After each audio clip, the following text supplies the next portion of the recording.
Hi, I'm Aviv Goldsmith, Chief Instructor at Aikido in Fredericksburg in Virginia. It's my pleasure here today to have my own teacher, Wolfgang Baumgartner Sensei, here from Aikido Berlin-Karo in Germany. And he had spent lots of time with Saito Sensei in Iwama and also abroad. Wolfgang Sensei is currently ranked 7th Dan, and he's a certified instructor trainer of the Takemusu Aikido Association. So it's my pleasure to welcome you here today to talk about Saito Sensei and Iwama in the old days. Thank you very much. Glad to do. Sensei, you started Aikido in about 1978. What do you remember about the first time you actually met Saito Morihiro Shihan? Well, it was a couple of years later, in the 80s, 1981, I believe. He arrived with a whole entourage of parts of his family and some of his students. There were like 10 people coming to the Oakland dojo. And it was very nerve-wracking since I was Uchideshi there at that time. And living in the dojo, I remember very well the intensity of their visit with us there at the dojo. Yeah, so when he would travel, there's quite often there'd be an entourage of people, and he'd want to go or he'd want to do something, and everybody would support him in that endeavor? Yes, and immediately everyone would be scurrying to get into the cars and getting to the food store and going through the store and finding just the specific things that he would love for lunch or dinner. It was kind of a family affair. It was very nice to be able to to support a big teacher like that in those days. So what you're talking about is like a wase off the mat. It was awase all the way around. And there was never a moment that it was like, now we could relax. It was a very intense time, almost like training on the mat. So being there, being connected, and serving the moment. That was very educating to be a very good Aikido student in the end. So what's an example of while you were Uchideshi and he was visiting, one thing that you had to do? Well, it was very clear that we had to serve the dinner and also the cleanup afterwards. So there was a very peculiar time where now, at the end of a party, at the end of dinner in Japan, rice is being served. And after the rice is being eaten, the party is over. And so everyone, we cleaned up, we went to bed. I went into my Uchideshi room, and to my big surprise, there was Saito Sensei's daughter lying on the floor of my Uchideshi room. So I climbed over her and into my bed that was suspended higher up, and it must have been like 1:30 in the morning, finally getting to sleep. What happened is that at 4 o'clock in the morning, the men were out on the front on the mat, and the women were on the back mat, small little mat. They woke up, and one started to tell a joke in Japanese. And after the joke was told, the whole room started laughing. And that just went on for like half an hour, and I could not find any sleep. So I climbed down from my bed over Saito Sensei's daughter out into the tiny little room that housed my Uchideshi friend. And I knocked at his door, "Please let me in." And I found a little rest there. And so this incident apparently was not unnoticed. And so the ladies told Saito Sensei at the airport, as we were bringing him back to their flight to Japan. And Saito Sensei pointed towards me and started laughing and said, that's the Uchideshi, he can't get any sleep. and is really happy when the sensei is gone. Yeah. So it sounds like you have to put your own ego aside and have a spirit of service. Yes, it was pure being there for the teacher. Yeah. And then a few years after that, you were involved with hosting Sensei in Lake Tahoe. And what happened then? Well, having had Saito Sensei in Tahoe, at a little bit, my position was a little different. Since then, I was already a teacher of one of our schools. He was very attentive to how things should be run, and so we had a great rapport. He had. When there was some of the lighting at night not being correct and not enough visibility, he wanted that to be changed. And it was very interesting that he was completely involved in the process, not just on the mat, but also as we are moving around with each other. So everything was intentional with him. Everything was intentional, and also a very loving, direct, strong energy. Yeah. And after that seminar, you went with him back to Japan. After the first time we had him in Lake Tahoe, I flew right next to him on the plane to Japan, and myself at that point not knowing that I had, not knowing any words in Japanese, and that he had told everyone, if Wolfgang learns enough Japanese, he will take me to Europe the next year. And so, I really put myself into it, and after a short time in Japan, I could understand what Saito Sensei said on the mat. It was only single words, but it was easy to learn, and that started my communication with him verbally. So you did a year as Uchideshi then? Yes. And are there any memorable moments from that experience in Iwama? There were many moments, but I've learned about being attentive with him and staying very present. So one night I was dreaming, and I was dreaming that we were playing on the mat. We were rolling around just like children. And Saito Sensei was there also kind of being very jovial and in my dream. And all of a sudden I was doing something that I didn't know was right or wrong, but anyway, he started yelling at me. And he yelled, and the dream was so uncomfortable that I woke up. And to my surprise, Saito Sensei was standing at the door of the dojo and yelling at me, Wolfgang, Wolfgang, Wolfgang. And I got up and he said, please choose one other Uchideshi. They were all sleeping at that time. We're going to the mountains. So it was a big surprise. Saito Sensei had connected with me in my dream, and even afterwards he was there and gave us a wonderful day up in Nikko, Japanese Lake Tahoe, so to say. It's a lake way up in the mountains. We went to hot springs. We were all in the hot water together. There was no barrier in a way, but filled with respect. So it seems sort of paradoxical. On the one hand, he was quite stern, and on the other hand, he was quite loving and supportive. Yeah, it's part of his genius that he defended O-Sensei's Aikido, his Aikido, to the outer world in a very clear and non-negotiable way. His Aikido that he, designed after O-Sensei's Aikido, it was very important for him to be authentic in that way. So O-Sensei's Aikido is being taught.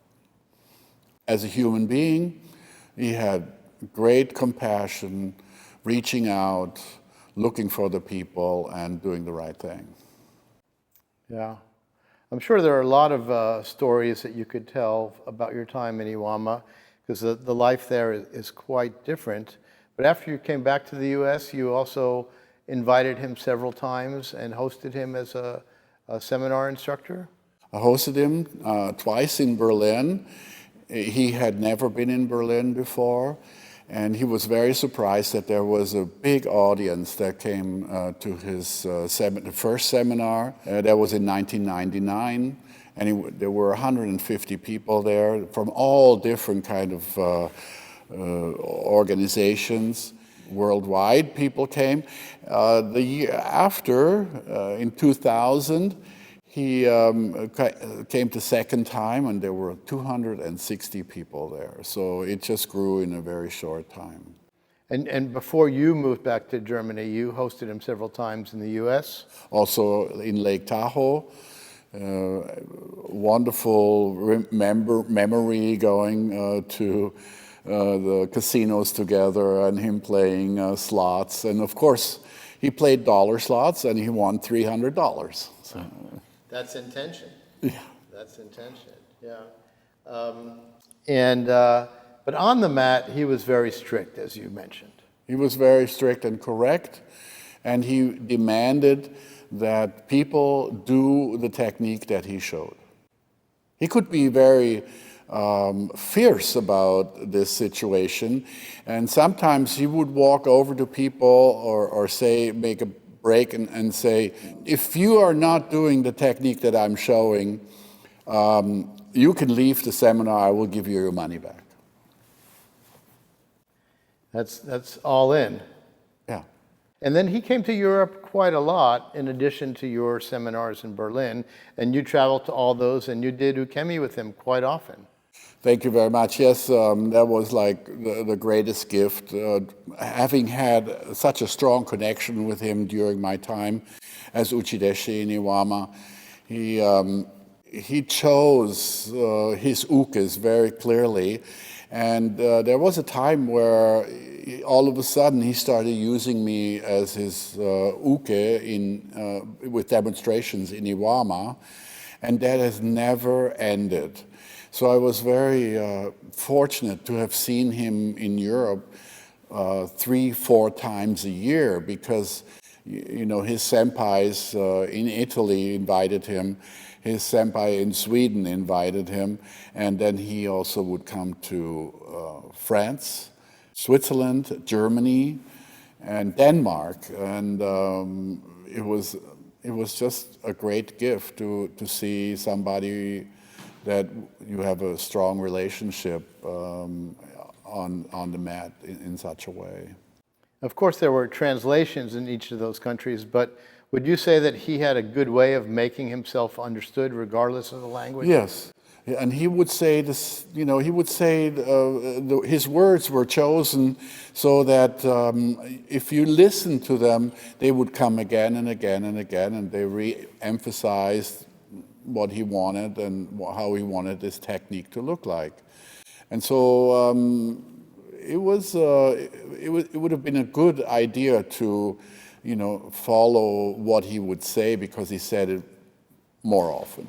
Yeah, very interesting. And one of Sensei's famous phrases is the word dame. And you can explain what that is, but do you remember any dame that you received over the years? Yeah, that's very interesting, because dame is actually a teaching tool. And that was very important in Iwama, that if there was something not correctly executed, you received a dame, and then you had to do it again and again and complete it and also correct it. And it was not something that you should have been afraid of, because you got attention from Sensei. And this attention was really valued by some of the students. And the incredible situation with me was that I never received a dame. and I knew it wasn't because I was the best in Aikido, but it was just that I tried to emulate what he showed, and he seemed to have been satisfied with that. So, Yeah. And then eventually you learn to anticipate what he's looking for. and then also to be so connected that he told me once that when you are when there is a yondan, a higher ranked person training with a low ranked person, but the high ranked person is making mistakes.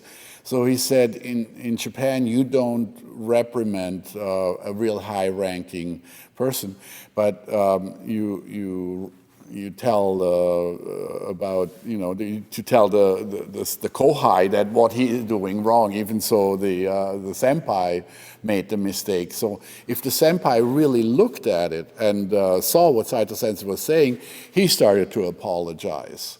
And that was the correct way. It's all about attitude and correct behavior with Saito Sensei on the mat. It was. So you said that you had the opportunity to take ukemi for him many times. What did it feel like when you grabbed him and he moved? When I touched Saito Sensei, it seemed like we were one body.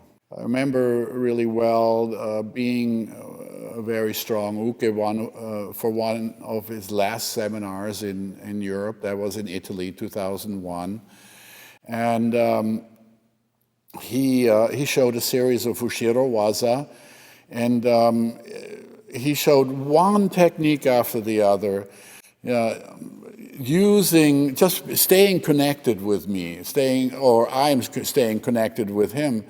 And there was never a moment of disharmony in it. It was just always concerted movement.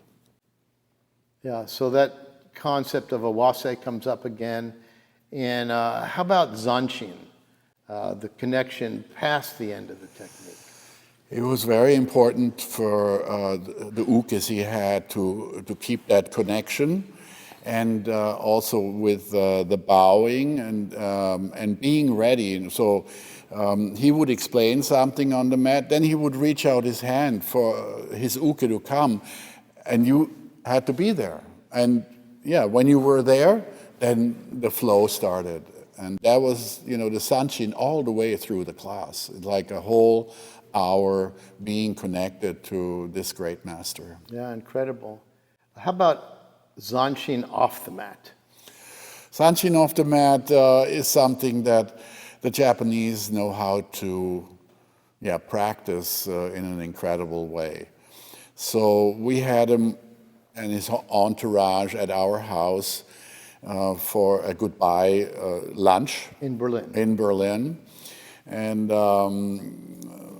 my wife and some helpers, they prepared a Japanese classical lunch, dinner, with all the little side dishes and so forth. And I'd never seen Saito Sensei also immediately eat the little rice balls, because you eat the rice at the very end of the lunch. But he ate everything that was being put in front of him. And then all of a sudden he said, we have to go now. So they got up, we had to drive him to the airport, and it was hours before the flight. And so we asked ourselves, what did we do wrong? What was the reason why there was immediate leaving? Anyway, 3 months passed, and we saw him. I saw him again in Zurich, Switzerland, for his next seminar. And there were all the senpais waiting outside in front of the exit of the airport. And he came out and saw all the people standing there, but he came straight up to me and shaking my hand, and he says, oishi tabemono Berlin ne domo arigatou gozaimashita. And that means, thank you very much for the good lunch in Berlin. And that had been 3 months ago. So for me, that was an incredible symbol of maintaining connection and being in touch. Saito Sensei was a beautiful human being. He had humor. He could characterize students or other people just with his mimic, with his facial expression. And we just had wonderful laughs together, beside all the intense training. Well, thank you, Wolfgang Sensei. Thanks to Mats from Oddbox. And I really appreciate continuing with Saito Sensei's legacy. Domo arigato. Thank you very much.